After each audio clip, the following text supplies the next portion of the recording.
ತಮ್ಮ ಪ್ರಾಣದ ಹಂಗನ್ನು ತೊರೆದು ಗೋವಿನ ರಕ್ಷಿಸಿದ ಯುವಕರು.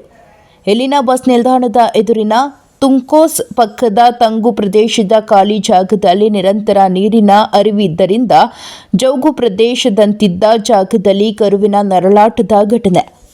ಚನ್ನಗಿರಿ ಪಟ್ಟಣದ ಖಾಸಗಿ ಹಾಸ್ಪಿಟಲ್ ಹತ್ತಿರ ಕರುವು ಕೆಸರಿನ ಹೊಂಡದಲ್ಲಿ ಬಿದ್ದಿದ್ದನ್ನು ಕಂಡ ಗೋ ರಕ್ಷಕರುಗಳಾದ ವೇದು, ಶಿವು, ಅಜ್ಜಯ್ಯ, ಚೇತು, ಶರತ್, ಪ್ರಣವ್, ಮನು, ರಾಕೇಶ್, ಯಶು, ಕೀರ್ತಿ, ಮಾರುತಿ ಟೀ ಕುಡಿಯಲು ಹೋದಾಗ ಗೋವಿನ ನರಳಾಟ ಗಮನಿಸಿ ರಕ್ಷಿಸಲು ಪ್ರಯತ್ನಿಸಿ ಸಾಧ್ಯವಾಗದಿದ್ದರಿಂದ ಅಗ್ನಿಶಾಮಕ ದಳದವರನ್ನು ಕರೆಸಿದ್ದಾರೆ. ನಂತರ ಅಗ್ನಿಶಾಮಕ ದಳದವರ ನೇತೃತ್ವದಲ್ಲಿ ಹೊಂಡದ ಹುಸಿಬ್ಬಿನಲ್ಲಿ ಸಿಕ್ಕಿಕೊಂಡಿದ್ದ ಕರುವನ್ನು ಜೀವಂತವಾಗಿ ರಕ್ಷಣೆ ಮಾಡಿ ಸಾರ್ವಜನಿಕರ ಪ್ರಶಂಸೆಗೆ ಪಾತ್ರರಾಗುತ್ತಾರೆ. ಇಂತಹ ಜಾಗಗಳನ್ನು ಗುರುತಿಸಿ ಸಂಬಂಧಪಟ್ಟ ಮಾಲೀಕರು ಅಥವಾ ಹಕ್ಕುದಾರರಿಗೆ ಪುರಸಭೆ ಅಧಿಕಾರಿಗಳು ನೋಟಿಸ್ ನೀಡಿ ಇಂತಹ ಘಟನೆಗಳು ನಡೆಯಲು ಅವಕಾಶ ನೀಡಬಾರದು ಎಂದು ಸ್ಥಳೀಯರು ಆಗ್ರಹಿಸಿದರು.